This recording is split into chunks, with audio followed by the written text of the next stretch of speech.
Of all the insults Winston Churchill ever hurled, and there were many few have echoed through history, quite like the one he aimed at Nancy Astor.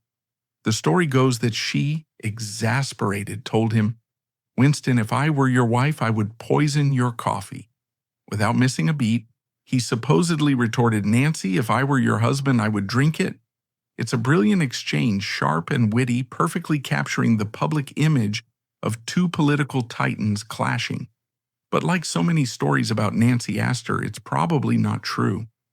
The real story, the one beneath the polished veneer of the high society legend, is far more complex, more painful, and infinitely more fascinating. We think we know Nancy Astor, the razor-tongued American heiress who stormed the boys' club of British Parliament, the glamorous hostess of Cliveden House, the woman who went toe-to-toe with Churchill. But the woman behind the legend was forged in the ashes of a devastating childhood, a humiliating first marriage, and a constant private battle with her own demons.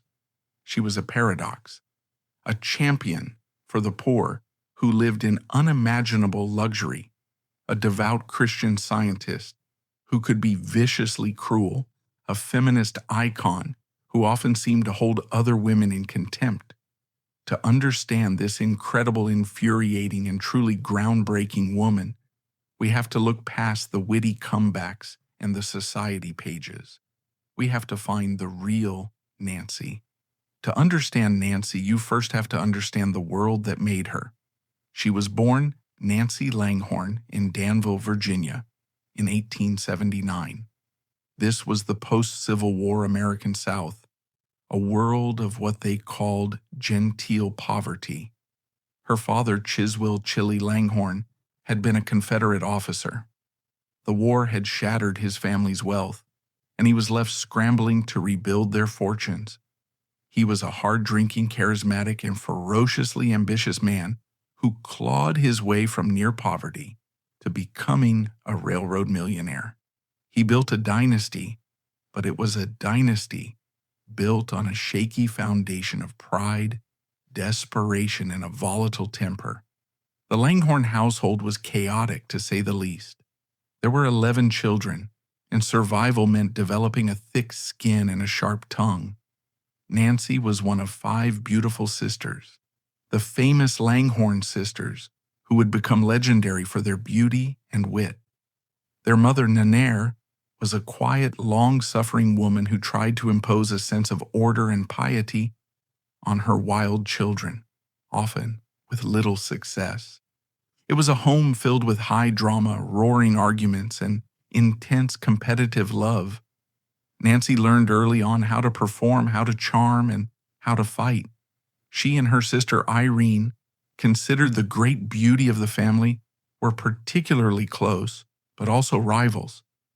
Irene would later marry the artist Charles Dana Gibson and become the model for his iconic Gibson Girl, the idealized image of the modern American woman. Nancy, however, was destined for a very different and far more turbulent path. She was not the prettiest, but she was the cleverest, the fieriest, and the most determined. She had her father's grit and a biting wit that could cut a man down to size in an instant. It was a weapon she would learn to use with devastating effect. This Gilded Age America was a world of stark contrasts. Unimaginable new wealth existed alongside crushing poverty. It was a society obsessed with appearances, with marrying well, and with securing one's place in a rigid social hierarchy. For a young woman like Nancy, with beauty, charm, and a newly wealthy father, the goal was clear: make a brilliant match. Her future, her security, and her status depended on it. So at the tender age of just 18, she did what was expected of her. She married into one of the most prominent families in Boston. It was a decision that would nearly destroy her. Her first husband was Robert Gould Shaw II, a handsome, wealthy Boston socialite, and cousin to the heroic Civil War colonel of the same name. On paper, it was a perfect match. In reality, it was a catastrophe from the very beginning. Shaw was a heavy drinker, a womanizer, and, by Nancy's own account, a cruel and abusive man. Their honeymoon was a disaster, and things only went downhill from there. The spirited, confident girl from Virginia found herself trapped in the cold, unforgiving world of the Boston Brahmin elite, a society that looked down on her new money Southern family. She felt isolated and miserable. The marriage produced one son, Robert Gould Shaw III, affectionately known as Bobby. But even the birth of her child couldn't salvage the union. Nancy would later describe this period as the darkest of her life. She claimed Shaw's drinking made him violent and unpredictable. She felt her spirit being crushed. In a time when divorce was a profound social disgrace, especially for a woman, Nancy did the unthinkable. After just 4 years of misery, she fled back home to her family in Virginia, her infant son in tow. The divorce was finalized in 1903, and it was a public scandal. She was now a 24-year-old divorcee with a child, a tainted woman in the eyes of society. For many women of her era, this would have been the end of her story. For Nancy Astor, it was just the beginning of her reinvention. Her father, Chili, perhaps seeing some of his own fighting spirit in his daughter, suggested a change of scenery, a trip to England. It was meant to be a distraction, a chance to heal. It ended up being the place where she would conquer a new world. She arrived in England with her younger sister Phyllis in 1905, and she took to it like a duck to water. English high society, with its country houses, fox hunts, and political intrigue, was a stage perfectly suited to her talents. She was an exotic creature, a beautiful, outspoken, and shockingly direct American. The English aristocracy, often stuffy and reserved, was both appalled and utterly captivated by her. She wasn't afraid to say exactly what she thought, and her Virginian accent, combined with her razor-sharp wit, made her an instant sensation. Men were drawn to her like moths to a flame. She wasn't just beautiful, she was exhilarating. It was during a voyage across the Atlantic that she met the man who would change her life forever, Waldorf Astor. He was everything Robert Shaw was not. He was kind, gentle, serious-minded, and devastatingly wealthy.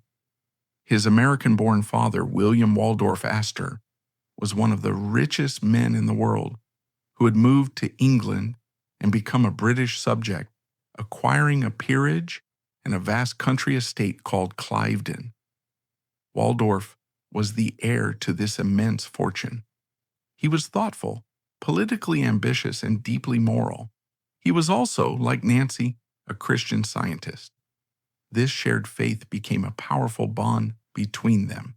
He fell completely and utterly in love with her. Nancy was more hesitant. Her first marriage had left deep scars, and she was terrified of making the same mistake again. But Waldorf was persistent, and his quiet strength and unwavering devotion eventually won her over. They married in 1906, and it was the society wedding of the year. Nancy Langhorne Shaw, the disgraced divorcee from Virginia, had become Nancy Astor, the future mistress of Cliveden and one of the most powerful hostesses in England. Their marriage was a partnership in the truest sense of the word. Waldorf adored her, and he gave her the security and platform she needed to truly shine. She, in turn, gave him confidence and pushed him forward in his political ambitions. They had 5 children together, creating a large, boisterous family. She threw herself into her new role as a political hostess. A weekend invitation to Cliveden became the most sought-after prize in London. On any given weekend, you might find prime ministers, artists, writers, and foreign dignitaries mingling in its grand halls. George Bernard Shaw was a frequent guest and a close friend. T.E. Lawrence, Lawrence of Arabia, was another. Nancy was at the center of it all, orchestrating conversations, provoking arguments, and dazzling everyone with her energy and wit. She had found her stage, but a far bigger one was waiting for her. In 1919, a strange twist of fate changed everything. Waldorf's father died, and Waldorf automatically inherited his title, becoming the second Viscount Astor. This meant he had to give up his seat in the House of Commons and move to the unelected House of Lords. For a man with serious political ambitions, it was a disaster. But Nancy saw an opportunity. She decided that she would run for his vacant seat in the constituency of Plymouth Sutton. It was an audacious, almost unthinkable idea. At this point, women had only just been given the right to vote, and the idea of a woman actually sitting in Parliament was radical. The only woman ever elected, Constance Markievicz, was an Irish Republican who refused to take her seat on principle. The House of Commons was a 600-year-old bastion of male power. The thought of an American divorcee invading its sacred halls horrified the establishment. The campaign was brutal. She was heckled and jeered. Opponents brought up her divorce, her American roots, her wealth. They called her a carpetbagger and a hypocrite. One newspaper headline simply read, "Peeress in the pillory." But Nancy gave as good as she got. She was a natural campaigner, charismatic, funny, and utterly fearless. She would wade into hostile crowds and win them over with her quick wit and genuine concern for the issues affecting them, particularly women and children. When a man yelled out, "What do we want with a bloody American aristocrat?" she shot back, "I'm not an aristocrat, I'm a Virginian." She won. On December 1st, 1919, Nancy Astor walked into the House of Commons, the first woman in history to take her seat.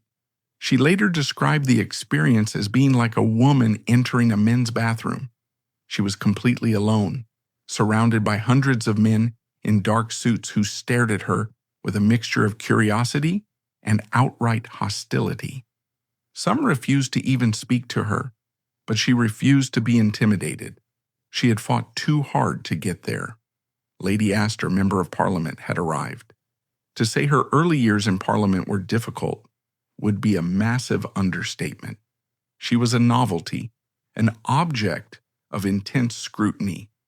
Every outfit she wore, every word she said was reported in the press. She later recalled, "When I first entered the House of Commons, I was a curiosity. I was a woman. That was my crime." Many of her male colleagues went out of their way to make her feel unwelcome. They would intentionally turn their backs on her when she rose to speak. They would try to shout her down.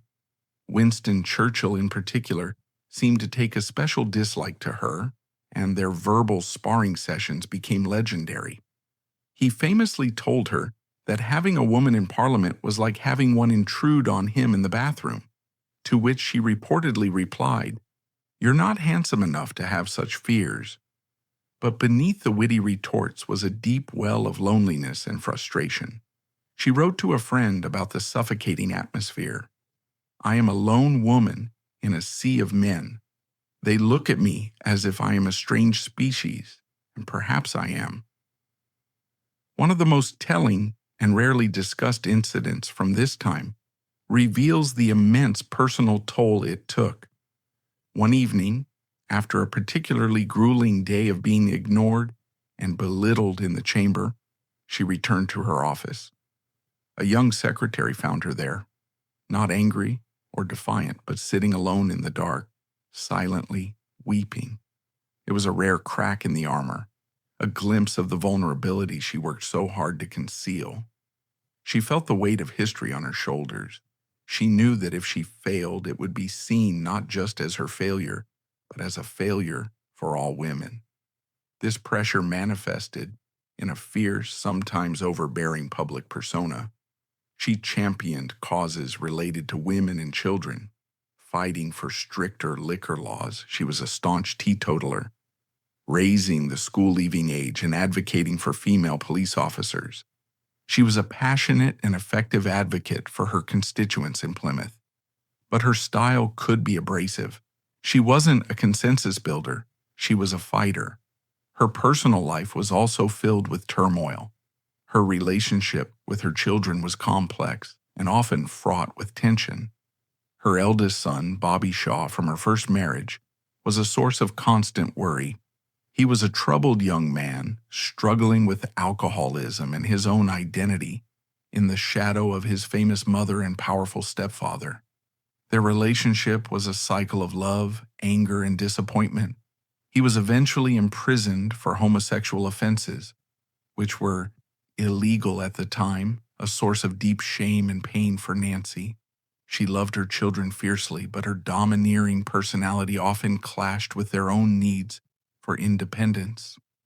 One of her sons, David Astor, who would later become the celebrated editor of The Observer, described his childhood as a golden cage filled with privilege but lacking in genuine warmth and intimacy. He remembered his mother as a brilliant, dynamic, but also terrifying figure. It's a heartbreaking contradiction.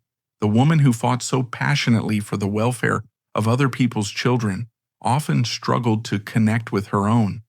There is a poignant quote attributed to her that captures this inner conflict.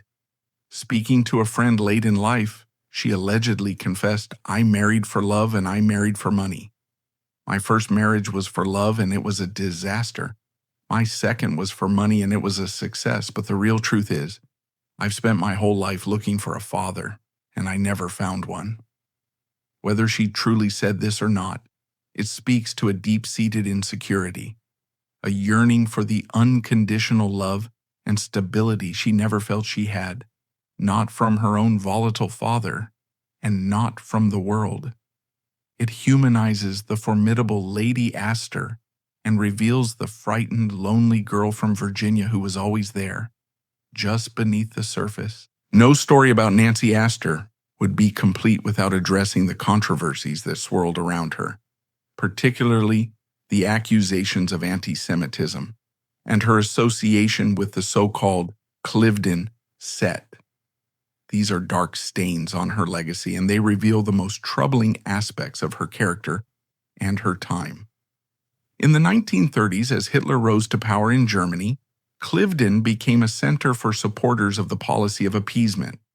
Nancy, Waldorf, and their circle of influential friends believed that another devastating war like the one they had just lived through must be avoided at all costs. They saw appeasing Hitler, giving in to some of his demands, as a pragmatic, if distasteful, way to maintain peace.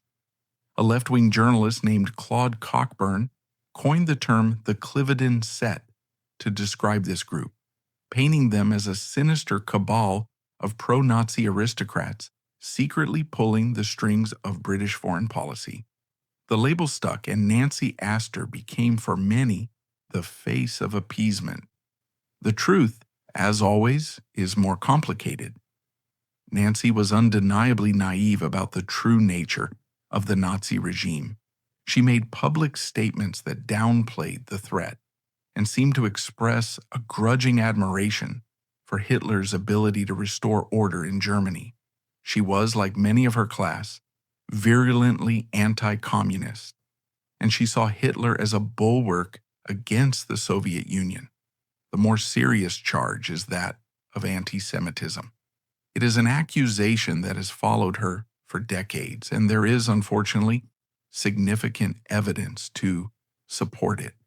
She certainly used anti-Semitic language in her private letters and conversations. It was a casual, insidious prejudice common among the British upper class of her era, but that is an explanation, not an excuse. She harbored a deep suspicion of what she called international Jewish finance, believing it was a force for war and instability. When one Jewish MP, Alan Graham, criticized her stance on Germany, she reportedly shouted at him in the lobby of the House of Commons, "The only people who want war are Roosevelt and the Jews." It was a shocking and ugly outburst. However, the historical debate is not so clear-cut. Other evidence complicates the picture. When the full horror of the Nazi persecution of the Jews became known, Nancy was reportedly horrified. She helped several Jewish families escape from Germany and Austria, using her influence and money to secure their passage and safety. Some historians argue that her anti-Semitism was of a specific political kind, aimed at a perceived Jewish conspiracy in finance and politics, rather than a racial hatred of all Jewish people. They point out she had many Jewish friends, including the first chairman of Marks and Spencer, Israel Seif. Her son David Astor staunchly defended her, claiming she was violently anti-Nazi, but that her political judgment could be erratic. It's a messy, uncomfortable part of her story. She was a woman of profound contradictions. She could show great personal kindness to individuals while simultaneously holding on to ugly, prejudiced beliefs about entire groups of people. It's a reminder that our heroes are rarely perfect and that historical figures must be judged in the full, complex context of their time, warts and all. The Cliveden set was never the organized pro-Nazi conspiracy its critics claimed, but Nancy Astor's association with appeasement and her undeniable anti-Semitic remarks remain a deeply problematic part of her legacy. When war finally came in 1939, Nancy threw herself into the war effort with characteristic energy. She had been wrong about Hitler, and she knew it. The city of Plymouth, which she had represented for 2 decades, was one of the most heavily bombed cities in Britain during the Blitz. She refused to leave, spending her days and nights in bomb shelters, comforting her constituents and boosting morale. She became a beloved figure in the city, known for her courage and her refusal to be cowed by the German bombs. She was a symbol of defiance. One famous photograph shows her standing defiantly atop a pile of rubble that was once a Plymouth home, a powerful image of resilience. This was Nancy at her best, brave, compassionate, and deeply connected to the people she served. But the political landscape was changing. The end of the war in 1945 brought a landslide victory for the Labour Party. The world that had made Nancy Astor, the world of aristocracy, empire, and deference, was fading away. Her style of politics, personal and combative, seemed out of step with the new era. Her own party and even her husband Waldorf felt it was time for her to retire. She was devastated. She did not want to leave Parliament. It had been her life's work for 25 years. But she was persuaded to stand down. She never forgave her husband for what she saw as a betrayal. Her last years were marked by a sense of bitterness and irrelevance. She felt pushed aside, a relic from another age. Her long and vibrant political career ended not with a bang, but with a whimper. So why does she still matter? What is the lasting significance of this difficult, brilliant, and contradictory woman? Her most obvious legacy is, of course, her groundbreaking role as the first woman to take her seat in the British Parliament. She shattered a 600-year-old barrier. Every woman who has since served in the House of Commons, from Margaret Thatcher to Theresa May, has walked through the door that Nancy Astor kicked open. She proved that a woman could not only endure the hostile, male-dominated world of politics, but could thrive in it. She was not the last woman into Parliament, but she was the first, and that took a kind of courage that is hard to imagine today. Nancy Astor's story is not a simple tale of triumph. It's a story about survival.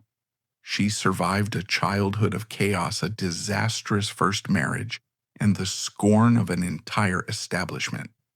She fought her way into the heart of the British Empire and carved out a place for herself, and for all the women who would follow her, through sheer force of will. She was a deeply flawed hero.